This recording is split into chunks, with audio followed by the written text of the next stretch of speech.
Good morning mga mami. Ito nga, umpisahan natin yung araw natin sa pagsisimba. Medyo busy si Pau kaya hindi ko na siya inistorbo. Tapos, ayan, nag-video-video muna ako bago mag-start yung isa.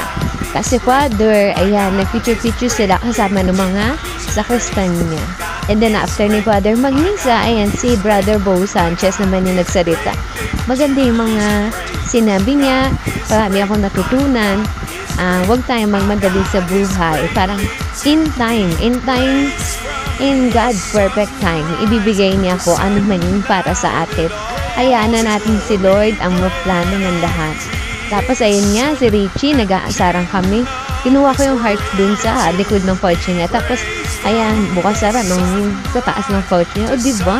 May bagong pouch yung friends ko. Kasama namin si Pau, nang tawanan lang kami ng tawanan. Tamang kwentuhan lang, tamang tawanan lang.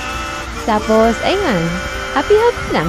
Kumain kami sa labas, nag-noodles kami, tapos, ang merienda namin is kape at saka manggang hilaw. After naman nun, ang sakit ng tiyan ko. Pero okay lang. Pag uwi ko naman, inuna kami yung mga anak ko na masyal kami, nag-grocery lang kami ng konti, tapos kwentuhan.